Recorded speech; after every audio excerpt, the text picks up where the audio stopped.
ನಮ್ಮ ಮಗಳಿಗೆ ಒಂದು ಕೆಲಸ ಸಿಗ್ಬೇಕು ಅಂತ ಸುಮ್ಮನೆ ಅನ್ಕೊಂಡು ಹೋದೆ ಅಷ್ಟೇ. ನಾನು ಏನು ಒಂದು ಮಕ್ಕಳಿಗೆ ಪೂಜೆ ಏನು ಬರೀ ಕೈಯಲ್ಲಿ ಬಂದಿದ್ದು. ಆ ತಿಂಗಳಲ್ಲೇ ನನ್ನ ಮಗಳಿಗೆ IT ಕಂಪ್ನಿಯಲ್ಲೇ ಕೆಲಸ ಸಿಕ್ತು. ನಾವೇನು ಹೇಳೋದೇ ಬೇಡ, ಅವರೇ ಎಲ್ಲ ಹೇಳ್ತಾರೆ. ಬಟ್ ಅವ್ರು ಏನು ಬೇರೆ ಏನು ಎಕ್ಸ್ಪೆಕ್ಟ್ ಹೇಳಲ್ಲ. ಇಲ್ಲಿ ಬರೀ ಮಡ್ಲಕ್ಕಿ ಅಷ್ಟೇ ನಮ್ಗೆ ಹೇಳೋದು. ಬಟ್ ನಾವೇನೇ ಅನ್ಕೊಂಡು ಅವ್ರು ಮಡ್ಲಕ್ಕಿ ಕೊಟ್ಟು ಅನ್ಕೊಂಡು ಹೋಗಿ ಅಂತ ಹೇಳಿರ್ತಾರೆ. ಬಟ್ ಅನ್ಕೊಂಡು ಹೋದ್ರು ಖಂಡಿತ ಆಗುತ್ತೆ. ಆ ವೈಬ್ರೇಷನ್ ತುಂಬಾ ಚೆನ್ನಾಗಿದೆ. ಯಾಕೆಂದ್ರೆ ಯಾವ ದೇವಸ್ಥಾನದಲ್ಲೂ ಆಗುತ್ತೆ ಅದು ನಮ್ಗೆ ಗೊತ್ತೇ ಆಗಲ್ಲ. ಮೈ ಅಷ್ಟು ರೋಮಾಂಚನ ಆಗುತ್ತೆ ದೇವಸ್ಥಾನದ ಒಳಗಡೆ ಹೋದ್ರೆ. ಸಿರಿಮಾತೆಯೇ ವರದಾತೆಯೇ ವಿದ್ಯಾ ಚೌಡೇಶ್ವರಿ ಜಗನ್ಮಾತೆಯೇ. ವೀಕ್ಷಕರೇ, ಕರ್ನಾಟಕದಲ್ಲಿರುವ ಎಲ್ಲ ಪ್ರಸಿದ್ಧ ದೇವಸ್ಥಾನಗಳನ್ನು ನಿಮಗೆ ಪರಿಚಯ ಮಾಡಿಸುವುದೇ ನಮ್ಮ ಟಿವಿ ಕನ್ನಡ ವಾಹಿನಿಯ ಉದ್ದೇಶ.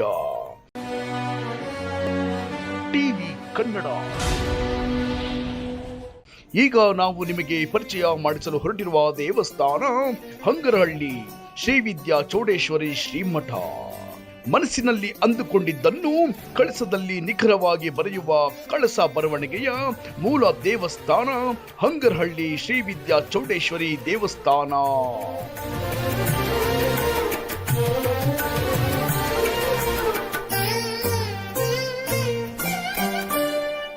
ನಾವು ಈ ದೇವಸ್ಥಾನಕ್ಕೆ ಬರಬೇಕು ಅಂತ ಅನ್ಕೊಂಡು ಇರ್ಲಿಲ್ಲ, ನೆನ್ಸ್ಕೊಂಡು ಇರ್ಲಿಲ್ಲ. ಅನ್ಎಕ್ಸ್ಪೆಕ್ಟೆಡ್ ಆಗಿ ಒಬ್ರು ದೇವರೇ ಕರ್ಕೋತಾರೆ ಅಂತಾರಲ್ಲ, ಆ ಥರ ನಾವು ಬಂದಿದ್ದು. ನಾವು ಕಷ್ಟ ಅಂತನೂ ಬಂದಿಲ್ಲ. ಬರೋರ ಜೊತೆ ನಾವು ಹೋಗ್ತಾ ಇದ್ದೀವಿ ಅಂದ್ವಲ್ಲ, ಆ ಕ್ಷಣಕ್ಕೆ ನಾವು ಬಂದಿದ್ದು. ಇದು ನಾವು 2ನೇ ಸತಿ ಬಂದಿರೋದು. ಮತ್ತೆ ಆ ಕ್ಷಣ ನಾವು ಬಂದಾಗ ನಮ್ಮ ಮಗಳಿಗೆ ಒಂದು ಕೆಲಸ ಸಿಗಬೇಕು ಅಂತ ಸುಮ್ಮನೆ ಅನ್ಕೊಂಡು ಹೋದೆ ಅಷ್ಟೇ. ನಾನು ಏನು ಒಂದು ಮಕ್ಕಳಿಗೆ ಪೂಜೆ ಏನು ಬರೀ ಕೈಯಲ್ಲಿ ಬಂದಿದ್ದು. ಆ ತಿಂಗಳಲ್ಲೇ ನನ್ನ ಮಗಳಿಗೆ IT ಕಂಪ್ನಿಯಲ್ಲೇ ಕೆಲಸ ಸಿಕ್ತು. ಅದು ನಾನು ಏನು ಅನ್ಎಕ್ಸ್ಪೆಕ್ಟೆಡ್ ಅಂದರೆ, ನನ್ನ ಮಗಳು ಕರ್ಕೊಂಡು ಮಡ್ಲಕ್ಕಿ ತಿಂತೀನಂದೆ. ನನ್ನ ಮಗಳು ಇಲ್ಲ. ಆದರೂ ಅದು ನಾನೊಂದು ವಸ್ತು ಮಿಸ್ ಮಾಡಿ ಬಂದಿದ್ದೀನಿ. ಯಾಕಂದರೆ ನನ್ನ ಮಗಳು ಕರ್ಕೊಂಡು ಬರ್ತೀನಿ ಅನ್ನಲ್ವಾ, ನಾನು ಬರಲೇಬೇಕು ಅನ್ನೋ ಕಾರಣಕ್ಕೆ ಆ ಒಂದು ವಸ್ತುನೇ ಮಿಸ್ ಮಾಡಿ ಬಂದಿದ್ದೀನಿ ನಾನು. ಮತ್ತೆ ನನ್ನ ಮಗಳನ್ನ ಕರ್ಕೊಂಡು ಬಂದೇ ಬರ್ತೀನಿ. ಗರ್ಭಗುಡಿಯಲ್ಲಿ ದೇವ್ರು ಅಂದರೆ ಇವಾಗ ನಮ್ಮ ಮನಸ್ಸನ್ನ ದೇವ್ರು ಅಂತೀವಲ್ವಾ, ನಮ್ಮ ಮನಸ್ಸು ದೇವ್ರು ಎಷ್ಟು ಪಾಸಿಟಿವ್ ಆಗಿರುತ್ತೋ ಅದು ನಮ್ಮ ಕಣ್ಣು ಮುಂದೆ ನಮ್ಗೆ ಕಾಣುತ್ತೆ. ಅಲ್ಲಿ ಗುರುಗಳು ಮಂಗಳಾರತಿ ಮಾಡ್ಬೇಕಾದ್ರೆ ಏನಂದ್ರೆ ಒಂದು ಟೈಮ್ ಅಂತಾರಲ್ವಾ, ಆ ಟೈಮ್ ಹೆಂಗ್ ಹೋಗುತ್ತೆ ಅಂತ ಗೊತ್ತಲ್ಲ. ಒಂದು ನೀರು, ಊಟ, ನಮ್ಗೇನು ಬೇಕು ಅನ್ನೋ ಅನ್ಸಲ್ಲ. ಆ ಟೈಮಲ್ಲಿ ಎಷ್ಟೊತ್ತಾಗಿದೆ ಅಂತಲೂ ಗೊತ್ತಾಗಲ್ಲ. ಎಷ್ಟೇ ಬಿಸಿಲಿರಲಿ, ಎಷ್ಟೇ ಸುಡ್ತಾ ಇರಲಿ, ಅಯ್ಯೋ ಟೈಮ್ ಆಯ್ತಲ್ವಾ ಇಷ್ಟೊತ್ತು ಅನಿಸಿಲ್ಲ. ಅಯ್ಯೋ ನಾವು ಇನ್ನೂ ಈ ಅಮಾವಾಸ್ಯೆಗೆ ಬಂದಿದ್ದೀವಿ, ನೆಕ್ಸ್ಟ್ ಅಮಾವಾಸ್ಯೆನೇ ಬಂದಿಲ್ಲ. ಅವಳು ಕರ್ಕೊಂಡ್ಬರ್ಬೇಕು ಅಂದ್ರೂ ಅಮಾವಾಸ್ಯೆಲಿ ಅವಳೇ ಚೆನ್ನೈಲಿದ್ದಾಳೆ. ಕೆಲಸ IT ಕಾಗ್ನಿಸೆಂಟಲ್ಲೇ ಕೆಲಸ ಸಿಕ್ಕಿದೆ ಅವಳಿಗೆ. IT ಸಿಗುತ್ತೆ ಅನ್ನೋದೇ ನಂಬಿಕೆ ಇರಲಿಲ್ಲ. ಮಾಮೂಲಿ ಒಂದು ಕೆಲಸ ಸಿಕ್ಕಿದ್ರೆ ಸಾಕು ಅಂದ್ಕೊಂಡಿದ್ದು. ಯಾಕಂದರೆ ಅವಳದು IT ಫೀಲ್ಡು ಇರಲಿಲ್ಲ. ಸುಮ್ಮನೆ ಒಂಚೂರು ಸೆಮಿನಾರ್ ಇತ್ತು ಅಷ್ಟೇ ಅವಳದು. IT ಫೀಲ್ಡ್ ಇರಲಿಲ್ಲ. ಆದರೆ IT-ಯಲ್ಲೇ ಕೆಲಸ ಸಿಕ್ತು ಅವಳಿಗೆ. ತುಂಬಾ ಖುಷಿ ಆಗ್ತಾ ಇದೆ. ಅದರಲ್ಲೂ ನನ್ನ ಮಗಳಿಗೆ ಅವಳು ಈ ದೇವರು ನೋಡಿಲ್ಲ, ಇಲ್ಲಿ ಬಂದು ಇಲ್ಲ, ಅವಳು ಕೆಲಸನೇ ಸಿಕ್ಕಿಲ್ಲ. ಆದ್ರೂ ಈ ದೇವ್ರಿಗೆ ಬಂದು ಹೋಗಿರೋ ಥರ ಸ್ವಪ್ನದಲ್ಲೇ ದೇವ್ರು ಬಂದಿದೆ ನಮ್ಮ ಮಗಳಿಗೆ. ಸ್ವಪ್ನದಲ್ಲೇ ದೇವ್ರು ಬಂದಿದೆ. ಗರ್ಭಗುಡಿಗೆ ಹೋಗಿ ಬಂದಿದ್ದಾಳೆ. ಇನ್ನೂ ಮಡ್ಲಕ್ಕಿನೂ ಕೊಟ್ಟಿಲ್ಲ, ಕೆಲ್ಸಕ್ಕೂ ಇನ್ನೂ ಹೋಗಿಲ್ಲ. ಇನ್ನೇನು 2-3 ದಿನದೊಳಗಡೆನೆ ನಿನ್ನ ಕೆಲಸ ಆಗುತ್ತೆ, ನೀನು ಬಾ ಅನ್ನೋ ಥರನೇ ಸಿಕ್ಕಿದೆ ಅವಳಿಗೆ ಒಂದು ಕಾನ್ಫಿಡೆಂಟ್. ಬರೋಂಥವ್ರ ಭಕ್ತರಿಗೆ ನೀವು ಕಷ್ಟ ಅಂತ ಬರಬೇಡ್ರಿ, ನಮ್ಗೆ ಮುಂದೆ ಸುಖ ಸಿಗುತ್ತೆ ಅಂತಾನೆ ಬನ್ನಿ, ಸಿಕ್ಕೇ ಸಿಗುತ್ತೆ.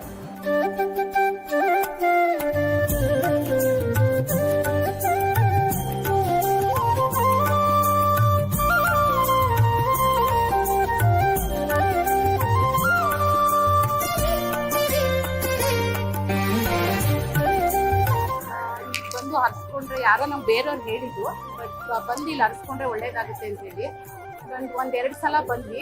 ಫಸ್ಟ್ ನಾವು ಅನ್ಕೊಂಡಿದ್ದಾಗಿತ್ತು. ಬಟ್ ಇನ್ನೊಂದ್ಸಲ ಇಲ್ಲಿ ಗುರುಗಳು ಮಾತಾಡೋದನ್ನ ಅದು ನಾವು ಶಾಸ್ತ್ರ ಏನೋ ಕೇಳಿದ್ರೆ ಹೇಳ್ತಾರೆ ಅಂತ ಹೇಳಿದ್ರು. ಬಟ್ ನಾವೇನು ಹೇಳೋದೇ ಬೇಡ, ಅವರೇ ಎಲ್ಲ ಹೇಳ್ತಾರೆ. ಬಟ್ ಅವ್ರು ಏನು ಬೇರೆ ಏನು ಎಕ್ಸ್ಪೆಕ್ಟ್ ಹೇಳಲ್ಲ. ಇಲ್ಲಿ ಬರೀ ಮಡ್ಲಕ್ಕಿ ಅಷ್ಟೇ ನಮ್ಗೆ ಹೇಳೋದು. ಬಟ್ ನಾವೇನೇ ಅನ್ಕೊಂಡು ಅವ್ರು ಮಡ್ಲಕ್ಕಿ ತಂದು ಕೊಟ್ಟು ಅನ್ಕೊಂಡು ಹೋಗಿ ಅಂತ ಹೇಳಿರ್ತಾರೆ. ಬಟ್ ಅನ್ಕೊಂಡು ಹೋದ್ರು ಖಂಡಿತ ಆಗುತ್ತೆ. ಬಟ್ ಒಂದ್ಸಲ ಆಗಿದೆ ಕೂಡ, ಮತ್ತೆ ಇನ್ನೊಂದ್ಸಲ ಅನ್ಕೊಂಡು ಬಂದಿದ್ವಿ.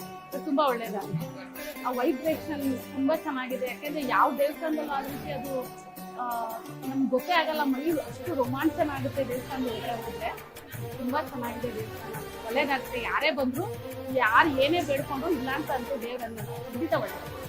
ಒಂಥರ ಚೆನ್ನಾಗಿದೆ. ಒಂಥರ ನಿಜ ಹೇಳ್ದಂಗೆ ತುಂಬಾ ಒಂಥರ ರೋಮಾಂಚನನೇ ಅನ್ಸೋದು. ಬಟ್ ಅದು ಹತ್ರದಿಂದ ನೋಡಿದಾಗಂತೂ ಇನ್ನೂ ತುಂಬಾ ಖುಷಿ ಆಗುತ್ತೆ, ಸಂತೋಷ ಆಗುತ್ತೆ.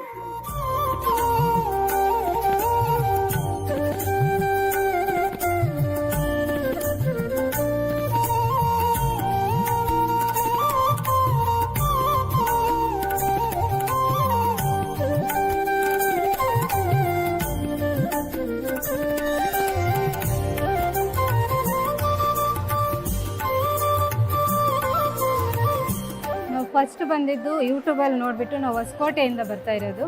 ಫಸ್ಟ್ ಟೈಮ್ ಬಂದಾಗ ನಾವು ಈ ಥರ ದೇವಸ್ಥಾನ ಎಲ್ಲೂ ನೋಡಿರಲಿಲ್ಲ. ಫಸ್ಟ್ ಒಳಗಡೆ ಬಂದ ತಕ್ಷಣ ನಮಗೇನೋ ಒಂಥರ ರೋಮಾಂಚನ ಅನ್ನಿಸ್ತು ಈ ದೇವಸ್ಥಾನದ ಬಗ್ಗೆ. ಮತ್ತು ನಮಗೆ ಈ ಥರ ಪ್ರಶ್ನೆ ಕೇಳಬೇಕು ಅಂತಲೂ ನಮ್ಗೆ ಗೊತ್ತಿರಲಿಲ್ಲ. ನಾವು ಫಸ್ಟ್ ಟೈಮ್ ಟಿಕೆಟ್ ಟೋಕನ್ ತಗೊಂಡ್ವಿ, ಪ್ರಶ್ನೆ ಕೇಳಿದ್ವಿ. ನಾವು ಅಂದ್ಕೊಂಡಿದ್ದಾಯಿತು, ಸ್ವಾಮಿಗಳು ಏನೋ ಹೇಳಿದ್ವಿ ಇದನ್ನು ತೊಗೊಂಬನ್ನಿ ಆಗುತ್ತೆ ಅಂತ. ಆಯಿತು, ಅದನ್ನು ತಂದುಕೊಟ್ವಿ. ಆಯಿತು, ನಮ್ಮ ಕೆಲಸ ಆಯಿತು ಫಸ್ಟ್ ಟೈಮ್ ಬಂದಾಗ. ಮತ್ತು ಹಂಗೆ ಬರ್ತಾನೆ ಇರ್ತೀವಿ, ಯಾವಾಗಲೂ ಬರ್ತಾನೆ ಇರ್ತೀವಿ ದೇವಸ್ಥಾನಕ್ಕೆ. ಬಂದಂಗೆಲ್ಲ ಏನೋ ಒಂದು ಕಷ್ಟ ಅಂದಾಗ ವಿದ್ಯಾ ಚೌಡೇಶ್ವರಿ ಅಂದರೆ ಸಾಕು, ನಮಗೇನೋ ಒಂದು ಕೈಲಾಗಿ ಸಹಾಯ ಮಾಡ್ತಾಳೆ. ನಾವು ನಮ್ಮ ಮಕ್ಕಳು ವಿದ್ಯಾಭ್ಯಾಸದ ಬಗ್ಗೆ ನಾವು ಅಂದ್ಕೊಂಡು ಹೋಗಿದ್ವಿ, ಗುರುಗಳು ಅದನ್ನೇ ಹೇಳಿದ್ರು. ಬಟ್ ಏನೇ ಆದರೂ ಇವಾಗ ಒಂದು ಜಮೀನು ಬಗ್ಗೆ ಆಗಲಿ, ಒಂದು ಮನೆ ಕಟ್ಟಬೇಕು ಅಂದರೆ ಆಗಲಿ, ಮಕ್ಕಳ ಎಜುಕೇಷನ್ ಆಗಲಿ, ಓದೋದ್ರ ಬಗ್ಗೆ ಎಲ್ಲ ಚೆನ್ನಾಗಿ ಅನಿಸಿದೆ ನಮಗೆ. ಫಸ್ಟ್ ಟೈಮ್ ನೋಡಿದ ತಕ್ಷಣ ಒಂಥರ ಮೈಯೆಲ್ಲ ಜುಮ್ ಅನಿಸ್ತು, ಒಂಥರ ಬೂಸ್ ಬಂದಂಗಾಯಿತು. ಮತ್ತು ಈ ಥರ ಅಲಂಕಾರ ಯಾವ ದೇವಸ್ಥಾನದಲ್ಲೂ ನೋಡಿಲ್ಲ ಈ ಥರದ್ದು.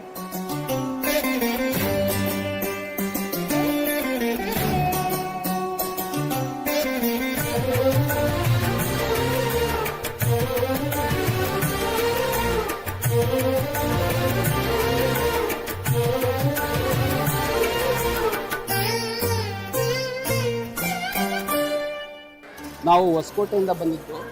ಆ್ಯಕ್ಚುಲಿ ನಮ್ಮ ಮಗಳು ಮತ್ತು ನಮ್ಮ ಸ್ನೇಹಿತರು ಅಲ್ಲೇ ಒಂದೇ ಸ್ಕೂಲಲ್ಲಿ ಓದ್ತಾಯಿದ್ರು.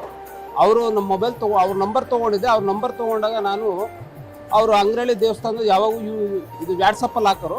ಆಮೇಲೆ ನಾನೇ ಗುರ್ತಿಡ್ಕೊಂಡು ಬಂದೆ, ನೋಡೋಣ ಆ ದೇವಸ್ಥಾನ ನೋಡ್ಕೊಂಬರೋಣ ಹೋಗ್ತೀವಿ ಒಂದು ಸರಿ, ಯಾವ ಥರ ಇರುತ್ತೆ ಹೇಗಿರುತ್ತೆ ಅಂತ ಹೇಳ್ಬಿಟ್ಟು ನಾನು ನಮ್ಮ ಮನೆಯವ್ರನ್ನೆಲ್ಲರೂ ಕರ್ಕೊಂಡ್ಬಂದೆ. ಅವಾಗ ಕರ್ಕೊಂಡ್ಬಂದಾಗ ಆಯಮ್ಮನ ಅಲಂಕಾರ ನೋಡಿ ನನಗೆ ಒಂಥರ ಆಶ್ಚರ್ಯ ಆಯಿತು. ಅಲಂಕಾರ ಅಂದರೆ ತುಂಬ ಇಷ್ಟ ಆಯಿತು. ತುಂಬ ಇಷ್ಟ ಅಂತ ನಮ್ಗೆ ಹೇಳ್ಕೊಳಕ್ಕೂ ಸಾಧ್ಯವಿಲ್ಲ. ಅದನ್ನು ಆ ಥರ ನಡ್ಕೊಂಡು ಹೋಗ್ತಾ ಇದ್ದೇವೆ. ನಾವು ಬಂದಿದ್ದು ಹೇಗಿದೆ ಏನಿದೆ ದೇವಸ್ಥಾನ ಅಂತ ಅದಕ್ಕೋಸ್ಕರ ನಾವು ಬಂದ್ವಿ. ಬಂದಮೇಲೆ ನಾವು ಆಯಿತು ತಿಳ್ಕೊಳ ಅಂತ ಬಂದ್ವಿ. ನಾವು ಜಾಸ್ತಿ ಪ್ರಶ್ನೆ ಮಾಡಿದ್ದು ಅಂದರೆ ನಾವು ತುಂಬ ಪ್ರಶ್ನೆ ಕೇಳಿದ್ದು ನಮ್ಮ ಮಕ್ಕಳು ವಿದ್ಯಾಭ್ಯಾಸ ಹೊರತು ಬೇರೆ ಏನೂ ಅಂದ್ಕೊಂಡಿಲ್ಲ ನಾವು. ಅದನ್ನೇ ಥರ ಆಯಿತು. ನಮ್ಮ ಮಕ್ಕಳು ವಿದ್ಯಾಭ್ಯಾಸಕ್ಕೂ ತುಂಬ ಅನುಕೂಲ ಆಯಿತು. ನಾವು ಪ್ರತಿ ಸರಿನೂ ಬರ್ತಾನೆ ಇರ್ತೀವಿ. ಈ ದೇವಸ್ಥಾನಕ್ಕಂತೂ ಪ್ರತಿ ಸರಿ ಬರ್ತಾ ಇರ್ತೀವಿ. ಏನಾದರೂ ಒಂದು ಕಷ್ಟ ಅಂದ್ಕೊಂಡಾಗ ಆಯಮ್ಮ ಒಂಥರ ನೆನೆಸ್ಕೊಳ್ತೀವಿ. ಆ ನೆನೆಸ್ಕೊಂಡಾಗ ಆಯಮ್ಮ ಯಾವುದೋ ಒಂದು ರೂಪದಲ್ಲಿ ನಮಗೆ ಆ ತಾಯಿ ನಮಗೆ ಕಾಣ್ತಾಳೆ. ಅವಾಗ ರೂಪ ಒಂದು ಕೊಡ್ತಾಳೆ. ನಮಗೆ ತುಂಬ ಪವರ್ಫುಲ್ ಇದೆ.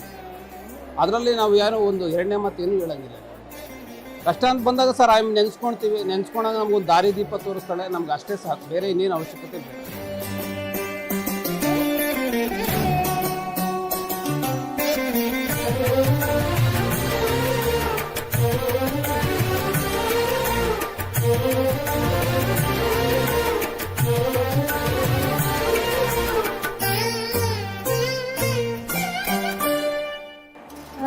ನಾವು ಬೆಂಗಳೂರಿಂದ ಬಂದಿದ್ದು, ಎಲೆಕ್ಟ್ರಾನಿಕ್ ಸಿಟಿ ಹೆಬ್ಗೋಡಿ ಅಂತ. ನಾವು 2-3ನೇ ಸರಿ ಬರ್ತಾ ಇರೋದು. ನನ್ನ ತಮ್ಮ ಫಸ್ಟ್ ಬಂದ. ಅವನ ಮಗ ಒಂದು ಸ್ವಲ್ಪ ಓದ್ತಾ ಇರಲಿಲ್ಲ. ಅವ್ನು ಇಲ್ಲಿ ಬಂದು ಹೋದ್ಮೇಲೆ ಚೆನ್ನಾಗಿ ಪರ್ಸೆಂಟೇಜ್ ತೆಗ್ದಿದ್ದಾನೆ, ಓದ್ತಾ ಇದ್ದಾನೆ. ಅದೊಂದು ನಂಬಿಕೆ ಇದೆ. ಮತ್ತು ನಾನು ಮೊನ್ನೆ ಬಂದಾಗ ಸುಮ್ಮನೆ ಬಂದೆ, ಗುರುಗಳ ಹತ್ರ ಹಿಂಗೆ ಪ್ರಶ್ನೆ ಕೇಳೋಣ ಅಂತ ಬಂದೆ. ಅವರಾಗೆ ಹೇಳಿದ್ರು, ನೀನು ಈ ಥರ ಮಕ್ಕಳು ವಿದ್ಯಾಭ್ಯಾಸ ಕೆಲಸ ಅಂತ ಕೇಳಕ್ಕೆ ಬಂದಿದೀಯಾ, ಒಳ್ಳೇದಾಗುತ್ತೆ, ಅವ್ರೇನು ತಗೊಂಡ್ರು ನಡೆಯುತ್ತೆ ಅಂತ ಹೇಳಿದ್ದಾರೆ, ಭರವಸೆ ಕೊಟ್ಟಿದ್ದಾರೆ. ಆ ನಂಬಿಕೆ ಮೇಲೆ ನಾವು ನಡೀತಾ ಇದ್ದೀವಿ. ತುಂಬ ಖುಷಿ ಆಯಿತು. ಒಂಥರ ಪಾಸಿಟಿವ್ ಎನರ್ಜಿ ಬಂತು. ಚೆನ್ನಾಗಿದೆ, ಚೆನ್ನಾಗಿ ನಡ್ಕೊತಾ ಇದೆ. ಬಂದವ್ರಿಗೆ ಯಾರಿಗೂ ಮೋಸ ಆಗಲ್ಲ.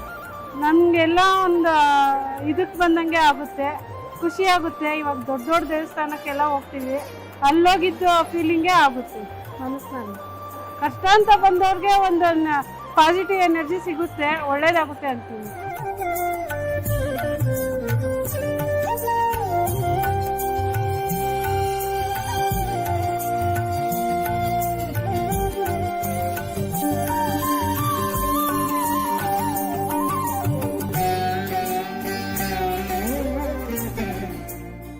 ನೋಡಿದ್ರಲ್ಲ ವೀಕ್ಷಕರೇ, ಶ್ರೀ ವಿದ್ಯಾ ಚೌಡೇಶ್ವರಿ ಶ್ರೀಮಠದ ಅದ್ಭುತ ಘಟನೆಗಳನ್ನು ನೋಡಿ ತಾವು ಕೂಡ ವಿಸ್ಮಯರಾಗಿದ್ದರೆಂದು ಭಾವಿಸುತ್ತೇವೆ.